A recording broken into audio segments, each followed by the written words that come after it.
نحمده ونصلي على رسوله الكريم أما بعد فأعوذ بالله من الشيطان الرجيم بسم الله الرحمن الرحيم حاميم والكتاب المبين إنا جعلناه قرآنا عربيا لعلكم تعقلون وإنه في الكتاب لدينا لعلي حكيم أفنضرب عنكم الذكر صفحا أن كنتم قوما مسرفين. ہمارے سورۃ شورى ختم ہوئی اور سورۃ الزخرف آج سے شروع ہے. حامیم، یہ 7 صورتیں ایسی ہیں جو حامیم سے شروع ہوتی. یہ ان کو حوامیم 7 کہا جاتا ہے اور یہ نہایت ہی ثواب والی صورتیں ہیں اور ان میں عقیدے کے بیان ہے. عقیدہ کس طرح رکھنا ہے اللہ پہ، آخرت پہ، رسول پہ، قرآن پہ، یہ عقائد کا بیان ان میں ہے. تو زخرف سونے کو کہا جاتا ہے جس کا بیان آگے اسی صورت میں آئے گا. تو زخرف اس صورت کا نام ہے. زخرف اس سونے کو بھی کہتے ہیں جس کے اوپر پانی لگا ہے، جس کو ملمع سازی کہتے ہیں. تو بعض لوگ باتوں میں ملمع سازی کرتے ہیں، اوپر سے بات کچھ ہوتی ہے اندر سے کچھ ہوتی ہے. تو قرآن نے سب کھول کے بیان کیا ہوا ہے. فرمایا کہ حامیم، یہ جو حامیم ہے یا الف لام میم ہے یا کاف ہا یا عین صاد ہے، یہ حروف مقطعات کہلاتے ہیں اور ان کا معنی اللہ کے سوا کوئی اور نہیں جانتا. بلکہ یہ بھی مفسرین فرماتے ہیں کہ یہ قرآن پاک کے کوڈ ورڈ ہیں. جس طرح آپ کوڈ لگاتے ہیں نا آج کل، پہلے تو نہیں سمجھتے تھے، اب تو کوڈ سا ہر بند سمجھتے ہیں. کوڈ کھولو تو ساری دنیا کھل جاتی ہے. تو اللہ کے کوڈ ہیں، اس کے اندر کیا دنیا چھپی ہوئی اللہ کو پتہ ہے. حامی، یہ اللہ تعالیٰ اس کے معنی کو جانتے ہیں. ہاں، جو معنی ہے اللہ اور اللہ کے رسول کو پتہ ہے، کسی اور کو پتہ نہیں.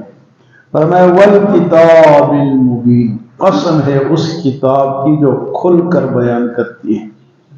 قرآن کی ہر بات کھلا بیان ہے، اس میں کوئی خفیہ بات نہیں ہے. والکتاب المبین، قسم ہے اس کتاب کی جو کہ کھل کر بیان کرتی ہے. انا جعلناہ قرآنا عربیا، ہم نے اس قرآن کو عربی بنایا ہے. لعلکم تعقلون، تاکہ تم اس کو سمجھو. عربی کیوں بنایا ہے؟ کہ جب قرآن نازل ہو رہا تھا تو وہ کیا بولی بولتے تھے؟ عربی بولتے تھے. تو جتنے بھی عرب کے لوگ تھے اس وقت قرآن نازل ہو رہا تو عربی میں اللہ نے اس کو نازل کیا. اگر کسی اور زبان میں اللہ نازل کرتے، جس طرح کہ تورات عبرانی زبان میں نازل ہوا، انجیل سریانی زبان میں نازل ہوا، تو قرآن عربی زبان میں اس لیے نازل ہوا کہ اس وقت لوگ کیا بولتے تھے جی. اور اگر اللہ کسی اور زبان میں نازل کر سکتے تھے، جرمنی میں نازل کرتے، روسی میں اردو میں نازل کر دیتے، لیکن پھر وہ لوگ کہتے ہیں کہ بھئی ہمیں تو سمجھ نہیں آ رہی. عرب کہتے کہ ہمیں تو سمجھ. تو اللہ نے فرمایا کہ ہم نے عربی تمہاری زبان کو اسی میں نازل کیا تاکہ تمہیں کوئی اعتراض کا موقع نہ ملے. انا جعلناہ قرآنا عربیا، تو عربی زبان جو ہے یہ اتنی وسیع زبان ہے کہ اس تک کوئی زبان نہیں پہنچ سکتی، اور یہ آسان بھی ہے اور مشکل بھی ہے. تو اور خوبصورت زبان بھی ہے. جب دیکھو قرآن پڑھا جاتا ہے تو کتنا سرور آتا ہے. پھر جب آواز والا پڑھتا ہے، کوئی طرز سے پڑھتا ہے، ترنم سے پڑھتا ہے، تو کتنا مزہ دیتا ہے. تو اس لیے عربی زبان جو ہے، حضور صلی اللہ علیہ وسلم نے ارشاد فرمایا کہ عربوں کو برا بلا نہ کہو. حالانکہ ہے ان میں کافی خرابیاں ہیں، لیکن منع ہے. کیوں؟ کہ آپ نے فرمایا کہ میں عربی ہوں، قرآن عربی ہے اور جنت کی زبان عربی ہوگی. تو اس لیے ان کے اندر خرابی ہوں گی، ہم یہ نہیں کہتے ہیں. اور ہے بھی، نظر بھی آتی ہے، لیکن ہم اگر برا بھلا کہیں گے تو برا بھلا کہاں جائے گا؟ حضور صلی اللہ علیہ وسلم کی طرف جائے گا۔ ایمان سے خالی بھی ہو سکتے ہیں، بعض لوگ بہت گالیاں دیتے ہیں ان کی، وہ خاص کر کے جو ہمارے کفیل ہوتے ہیں نا، جو لوگ کام کے لیے جاتے ہیں ان کے جو کفیل ہوتے ہیں ان کو بہت گالیاں نکالتے ہیں کیونکہ وہ سخت لوگ ہیں۔ تو بہرحال ہم نے برا بھلا نہیں کہنا، ہم نے احترام کرنا ہے۔ کس کی وجہ سے؟ کہ آپ نے فرمایا میں بھی عربی ہوں، قرآن بھی عربی ہے اور جنت کی زبان بھی عربی ہوگی۔ تو فرمایا اِنَّا جَعَلْنَاهُ قُرْآنًا عَرَبِيًّا لَعَلَّكُمْ تَعْقِلُونَ وَإِنَّهُ فِي أُمِّ الْكِتَابِ، اور یہ جو قرآن ہے یہ ہمارے پاس لوح محفوظ میں بھی محفوظ پڑا ہوا ہے۔ یہ نہ سمجھو کہ ادھر آگے تو کہیں اور نہیں ہے۔ وَإِنَّهُ فِي أُمِّ الْكِتَابِ لَدَيْنَا لَعَلِيٌّ حَكِيمٌ، ہمارے پاس یہ محفوظ بھی ہے اور یہ اونچا کلام ہے اور حکمت والا کلام ہے۔ تو یہ قرآن پاک کہاں محفوظ ہے؟ لوح محفوظ میں، اللہ کے پاس بھی محفوظ ہے۔ اس کو اگر کوئی ختم نہیں کر سکتا، اور پھر دنیا میں بھی اللہ نے اس کی حفاظت فرمائی ہے۔ آگے آیت میں اللہ پاک فرماتا أَفَنَضْرِبُ عَنْكُمُ الذِّكْرَ صَفْحًا، کیا ہم تمہیں نصیحت کرنا اس لیے چھوڑ دیں گے؟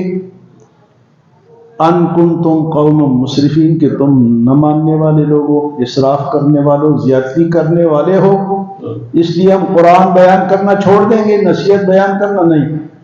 یہاں سے ہمیں وہ بات ملتی ہے کہ کوئی مانے نہ مانے ہم نے بیان کرنا ہے۔ اللہ فرماتا ہے کہ ہم نے اس لیے نہیں چھوڑنا کہ تم نہیں مانتے تو ہم بیان کرنا چھوڑ دیں۔ اللہ نے بیان کرنا فرمایا کہ بیان کرتے رہو، تو اس لیے مبلغ کو، تبلیغ والے کو، عالم کو، بزرگ کو چاہیے کہ وہ بیان جاری رکھے، کوئی سنے یا نہ سنے، کوئی اس کو پہ عمل کرے یا نہ کرے۔ اللہ فرماتے ہیں أَفَنَضْرِبُ عَنْكُمُ الذِّكْرَ صَفْحًا، ہم اس لیے اس کو چھوڑ دیں گے کہ ان کنتم قوم مسرفین، تم نہیں ماننے والے۔ تو اسی لیے جو مبلغ ہے، تبلیغ کرتا ہے، اس کو کوریدتے رہنا چاہیے، بات پہنچائی جاتی رہنی چاہیے۔ تو بس اتنا کافی ہے، میں دوبارہ اس کا ترجمہ آپ کے سامنے پیش کرتا ہوں۔ حامیم والکتاب المبین، قسم ہے اس قرآن کی، اس کتاب کی جو کھل کر بیان کرنے والی ہے۔ اِنَّا جَعَلْنَاهُ قُرْآنًا عَرَبِيًّا، بے شک ہم نے اس قرآن کو عربی زبان بنایا، لَعَلَّكُمْ تَعْقِلُونَ، تاکہ تمہیں سمجھ آئے، تم سوچ سکو، سمجھ سکو۔ وَإِنَّهُ فِي أُمِّ الْكِتَابِ، اور بے شک یہ کتاب ہمارے پاس، لدینا ہمارے پاس، لَعَلِيٌّ حَكِيمٌ، بہت اونچے درجے والی ہے اور حکمت والی ہے۔ تو قرآن پاک اللہ کا کلام ہے، اللہ کی صفت ہے اور اونچا کلام ہے۔ اللہ خود فرماتے ہیں لدینا لَعَلِيٌّ حَكِيمٌ أَفَنَضْرِبُ عَنْكُمُ الذِّكْرَ صَفْحًا، کیا ہم اس کا بیان کرنا چھوڑ دیں گے، نصیحت کرنا چھوڑ دیں گے اس لیے کہ ان کنتم قوم مسرفین، تم اسراف کرنے والے لوگ ہو، حد سے گزرنے والے لوگ ہو، تو بیان جاری رہے گا۔